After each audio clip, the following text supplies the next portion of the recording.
ఏపీలో ప్రొఫెసర్ నాగేశ్వర్ గారి మీద కొమ్మినేని శ్రీనివాస్ గారి మీద పోలీసులు కేసు నమోదు చేశారు.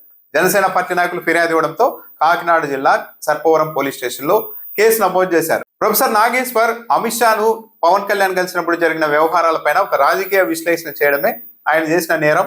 ఏకంగా కేసు పెట్టేశారు. కేసు పెట్టడమే కాదు, మొత్తం వైఎస్ఆర్ కాంగ్రెస్ పార్టీ కార్యకర్త ప్రొఫెసర్ నాగేశ్వర్ అన్న ఒక ముద్ర వేయడానికి కూడా మరీ ముఖ్యంగా తెలుగుదేశం పార్టీ వాళ్ళు పెద్ద ఎత్తున ప్రయత్నిస్తున్నారు.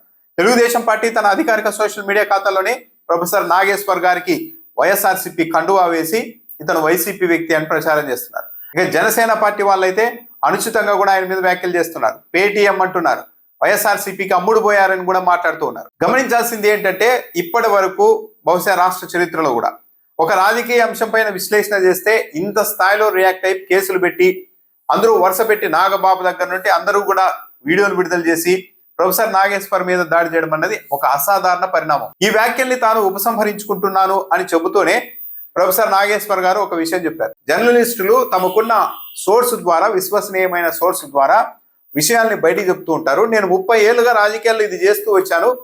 చాలా అంశాలు నేను చెప్పినవన్నీ దాదాపు అన్ని తర్వాత నిజమయ్యాయి, కానీ ఇప్పుడు కేసు పెట్టారు, నేను ఉపసంహరించుకుంటున్నాను అని కూడా ఆయన చెప్పారు. తెలుగుదేశం పార్టీ స్ట్రాటజీ చాలా క్లియర్ గా కనపడుతోంది. ఈ రాష్ట్రంలో ఏ అంశం మీదైనా సరే విశ్లేషించేందుకు ఒక తటస్థులు అంటూ ఉండకూడదు. మా మీడియా స్కేల్ చాలా పెద్దది కాబట్టి, వైసీపీకి సొంత మీడియా చాలా చిన్నది కాబట్టి, ఈ మధ్యలో తటస్థులు అనే వాళ్ళు, ఈ నిజాల్ని వివరించే వాళ్ళు వ్యక్తులు లేకపోతే కంప్లీట్ గా వైసీపీ మీడియా మా తెలుగుదేశం పార్టీ మీడియా అన్నట్టుగా ఫైట్ సాగితే నిజాలేంటో బయట ప్రపంచానికి తెలిసే అవకాశం ఉండదు. ఇలాంటి తటస్థులు లేకపోతే అప్పుడు మాకున్న మీడియా బలం ద్వారా మేము చెబుతున్నదే నిజం, మేము చెబుతున్నదే సత్యం అని పబ్లిక్ ను నమ్మించవచ్చు. కాబట్టి ఆ కార్యక్రమం నిర్విరామంగా కొనసాగాలి అంటే తటస్థుల పేరుతో మధ్యలో ఉంటూ నిజాలు బయటకు మాట్లాడే వాళ్ళు ఉండకూడదు అన్న కాన్సెప్ట్ తో తెలుగుదేశం పార్టీ ప్రయత్నిస్తోంది అన్నది చాలా క్లియర్ గా అర్థమైపోతుంది. పవన్ కళ్యాణ్ గారు ఢిల్లీ వెళ్ళి అమిత్ షా గారిని కలిసి జగన్మోహన్ రెడ్డి గారి అరెస్ట్ మీద మాట్లాడి ఉంటారు అని అందరూ నమ్మడానికి కూడా ఇంకో అవకాశం ఇచ్చింది పవన్ కళ్యాణ్ గారే. ఎన్నికల సమయంలో పవన్ కళ్యాణ్ గారే స్వయంగా బహిరంగ సభల్లో ఏం చెప్పారు? జగన్మోహన్ రెడ్డి గుర్తు పెట్టుకో, ఒక రోజు నిన్ని కేంద్ర ప్రభుత్వ పెద్దల చేత ఆడించకపోతే అంటూ వార్నింగ్ ఇచ్చారు కదా. కేంద్ర ప్రభుత్వాన్ని అక్కడ ఉన్న తన పలుకుబడిని అడ్డు పెట్టుకొని జగన్మోహన్ రెడ్డిని ఏదో ఇబ్బంది చేయాలన్న కాన్సెప్ట్ అన్నది పవన్ కళ్యాణ్ గారికి ఇప్పుడే కాదు, ఎన్నికలకు ముందు నుంచే ఉంది అన్నది ఆయన చేసిన వ్యాఖ్యలు బట్టి అర్థమైంది. ప్రొఫెసర్ నాగేశ్వర్ తన వ్యాఖ్యల్ని వెనక్కు ఉపసంహరించుకుంటున్నానని చెబుతూనే ఈ అంశాన్ని కూడా ప్రస్తావించారు. ఇదే పవన్ కళ్యాణ్ గారు ఎన్నికల సమయంలో తన పార్టీ కార్యకర్తలందరికీ హామీ ఇచ్చారు కదా, జగన్మోహన్ రెడ్డి ఒకరోజు కేంద్రంతో నీ ఆటలు ఆడిస్తా అన్నారు కదా.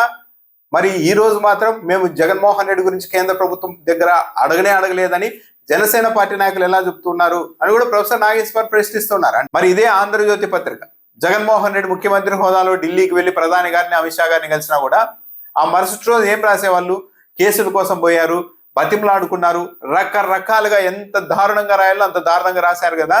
మరి ఆ రోజు జగన్మోహన్ రెడ్డి ఏబిఎన్ మీద, రాధాకృష్ణ గారి మీద కేసు పెట్టకపోవడమే జగన్మోహన్ రెడ్డి గారు చేసిన తప్పు అనుకోవాలి. అయితే ఇప్పుడు ప్రొఫెసర్ నాగేశ్వర్ గారు అన్న ఒక రాజకీయ అంశం మీద విశ్లేషణ చేశారు, పరిస్థితులు ఇలా ఉన్నాయి అని.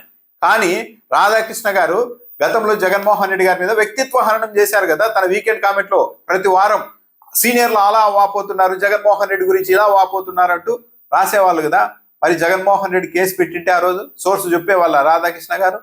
ఇదే రాధాకృష్ణ గారు జగన్మోహన్ రెడ్డి ఆత్మలతో మాట్లాడతారు అని రాశారు కదా. ఎప్పుడు చూశారు రాధాకృష్ణ గారు జగన్మోహన్ రెడ్డి గారు ఆత్మలతో మాట్లాడడం?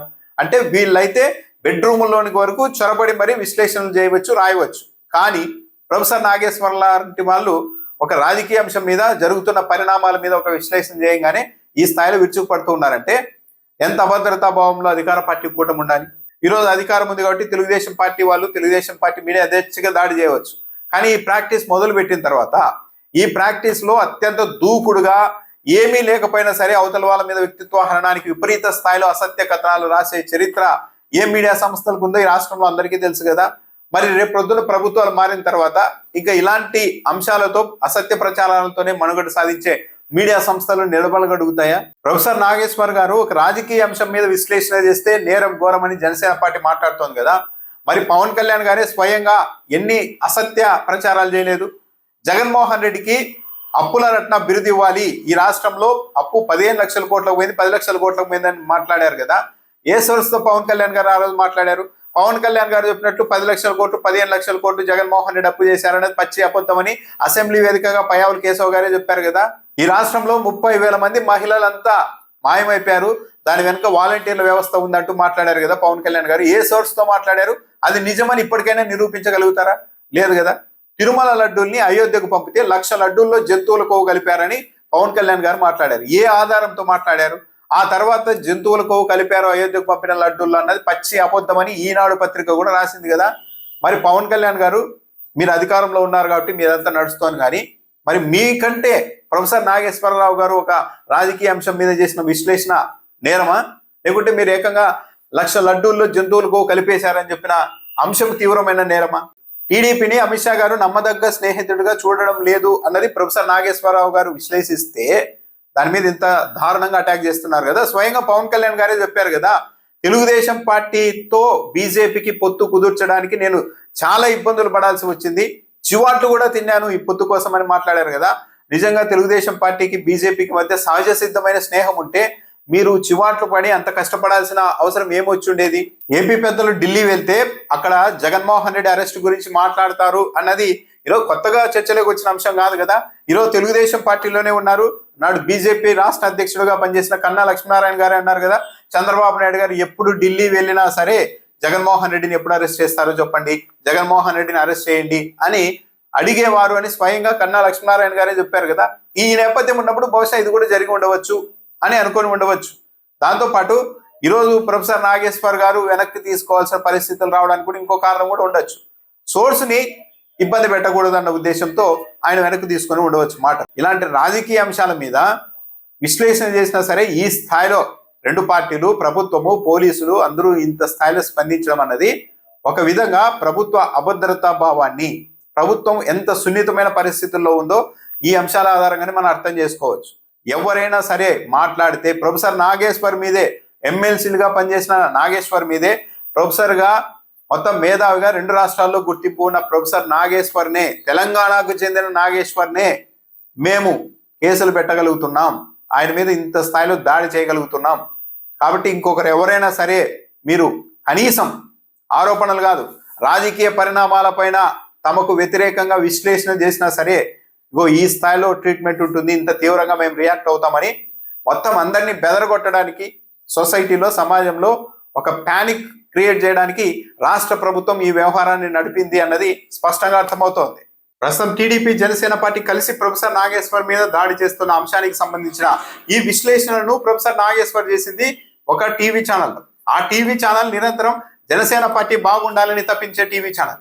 మరి ఆ టీవీ ఛానల్ మీద కూడా, ఆ టీవీ ఛానల్ యాజమాన్యం మీద, ఎడిటర్ల మీద కూడా కేసు పెట్టాలని ఫిర్యాదు చేశారు అంటే ఇదంతా ఎవరి కనుసన్నల్లో నడుస్తూ ఉండాలి? అంటే ఒక సాధారణ విశ్లేషణ చేస్తే సొంత వాళ్ళైనా సరే, తమకు మద్దతుగా ఉన్న టీవీ ఛానల్ అయినా సరే వాటి మీద కూడా కేసులు పెట్టించే స్థాయికి జనసేన పార్టీ వెళ్తోంది అంటే వెనుక ఎలాంటి బలాలు పనిచేస్తూ ఉండాలి?